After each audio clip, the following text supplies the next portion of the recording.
In the interest of saving absolutely everybody's time, I feel like doing a generalized statement to all legacy media inside of the Matrix. And I'm doing it to save their time and mine, as well as protect the minds of the masculine youth for the future. I want to make it very clear that the legacy media, which I enjoyed the company of today, have made a massive mistake and missed a chance to do some genuinely interesting journalism.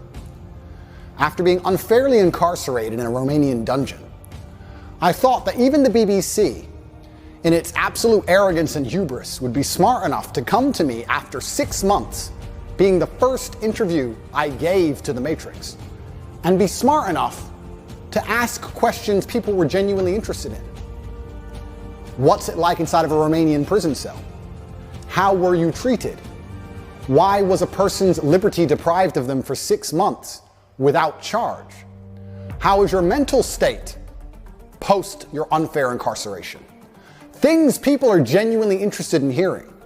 But instead, they came with the same old talking points.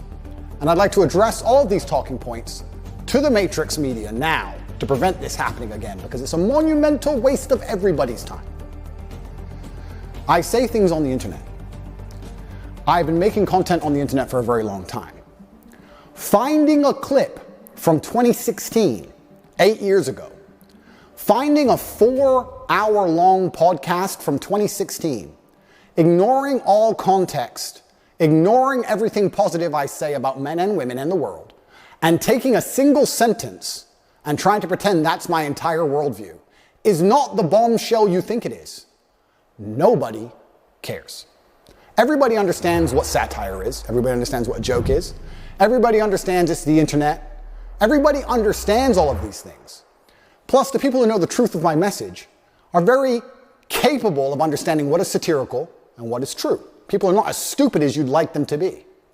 Sitting down with me and missing the chance to have a genuinely interesting interview with genuinely interesting questions that people are interested in hearing the answers to, and instead attempting this attack to get this bombshell aha moment is never going to work.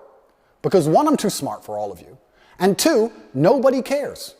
Nobody cares I made a joke 8 years ago, because everybody knows I was joking. And everybody knows the truth of my message. So you're wasting absolutely everybody's time. Worse than wasting everybody's time, what you're genuinely doing is damaging the minds of young men. And I think I have a responsibility as one of the most influential men on the planet to protect the minds of young men and all of the men who look up to me. Nobody, no young man below the age of 30 has any interest in what the BBC or the legacy media say. They don't care and they don't watch it, unless I appear on there. So when I sit across from a reporter who says that having a nice car makes you a misogynist, it's disingenuous. You and also financial success correct. with a Bugatti and a cigar, but it comes with a side order of misogyny. How does having a Bugatti and a cigar come with misogyny? Because it's all mixed together in what you teach. I find that to be extremely dangerous rhetoric. I find that to be extremist rhetoric. And I think it's very dangerous for young men to think if they work hard for something in their lives, if they dedicate themselves and they're diligent and hardworking and they try hard, that they'll be a bad person. I hate the idea of a world where a man who dedicates himself to excellence so he can enjoy the finer things in life is criticized and ostracized and called horrible names purely because he's been a hardworking male. And I don't like young men hearing these extremist ideas. And they're only going to hear these extremist ideas if they watch the BBC, which is an extremist organization.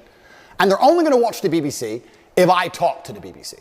So I feel like now that these people have proved themselves to be extremist and very damaging to the minds of young men, I have an obligation to not interact with them very much, because I don't want them spreading their extremist propaganda.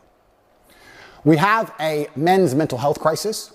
Young men are disenfranchised. The suicide rate amongst men is much higher than women, and everybody pretends to care.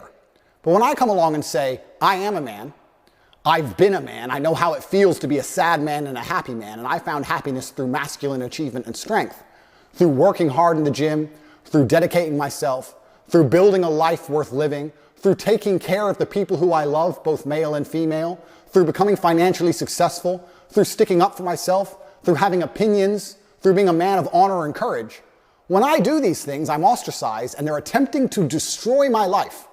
This goes beyond a few media interviews. They are attempting to put me in jail and destroy my life because I am helping young men. They don't care about men's mental health. They have no interest at all. In fact, the ideas they purport, like I've just explained, are genuinely damaging to the mindset of young men.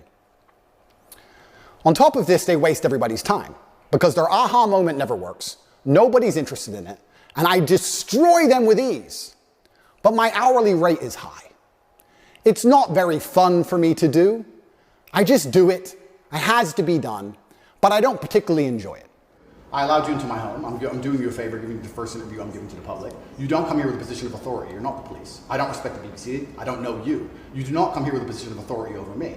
We are equals. We are people. We're citizens of the world, and we sit here as equals. And I see you as my equal, and if you ask me questions, I can ask you questions back. For you to come here and sit down and pretend you're the Gestapo and that you don't have to answer my questions is disingenuous because I don't owe you anything. Asking questions and you answer. But I don't owe, no, however you want. This is a conversation. And I don't owe you any degree of authority over me. So let's make that clear. And that doesn't matter if you're a man or a woman or from the BBC or the CNN. I'm here to answer your questions and be honest with you and do you a favor. Great. And I'm doing you a favor. But you come here with loaded questions. You're trying to paint a narrative of me which is negative. I'm asking you about things you've said that people are concerned about. And that's fine. But you're not going to sit here and say you don't answer my questions because you're not above me. So, in the interest of spreading good and positivity in the world, which is my number one objective, I am making this clear to all legacy media outlets. I will no longer interact with you for free. Nobody cares that you lie about me and nobody cares what you say. You have destroyed all of your credibility in the last 4 years of constantly lying about everything. And continuing to lie about me will only destroy your credibility further. I have an organization called Tate Pledge, which you can see. Go to CobraTate.com and click at Tate Pledge, and you will see that I dedicate $25 million a year to feeding children, both male and female, in war-torn countries.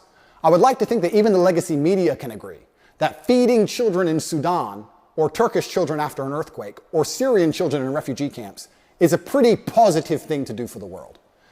In my last BBC interview, she tried to spin it and say that what I'm doing is somehow negative because I'm only doing it for myself. But this is the level of delusion these people operate under.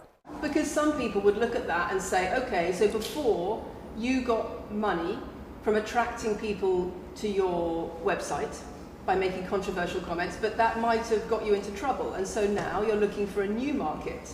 You're looking for a new market of followers who are attracted by a different sort of persona. I've always done the charity work, so that is obviously incorrect. And I have proof that I've always done the charity work, so you're wrong. Tate Pledge is funded 100% by me. This is my personal money. But I believe if the legacy media is intent on spreading hate, intent on spreading extremist ideologies, which it seems they are, not only the extremist ideology that men shouldn't work hard, but also a bunch of other ones, which I don't need to mention because most thinking people understand what the legacy media is trying to purport on not only the population, but the young children of the world. And what they are trying to push is far more damaging than me saying you should go to the gym.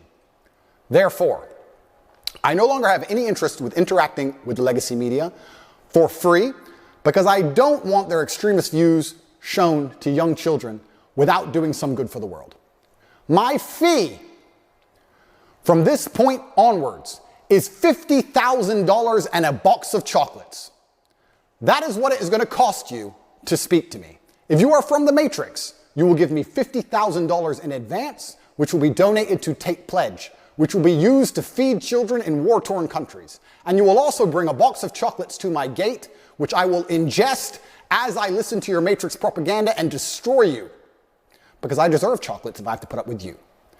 I'm an extremely successful man, and my time is valuable.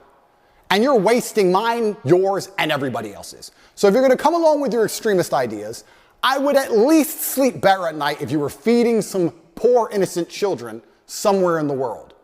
But you have no interest in doing any good for the earth. You're only interested in spreading hate, unlike me who wants to do good things. So, post my BBC interview, I've been contacted by the New York Times, CNN, the Clinton News Network, all of them. And they're all desperate to interview me because they understand the number of views it will get. I want to try now. I want to try now. And they all want to try a different version of the same aha moment. Not understanding, because they're completely detached from reality, that it's not an aha moment and nobody cares. They're not interested, they're not smart enough to look at the board of the chessboard and say, this isn't going to work. Let's ask him questions people actually care about. They're not that smart. So if you want to waste your time and mine, that's what it's going to cost you. $50,000, I managed to procure meals at around 80 cents each, so we'll feed over 60,000 children for wasting an hour of my time, plus a box of chocolates.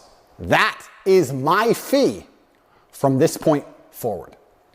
I will still speak to non-Matrix media outlets who are interested in the truth, interested in asking interesting questions that people want to hear the answers to.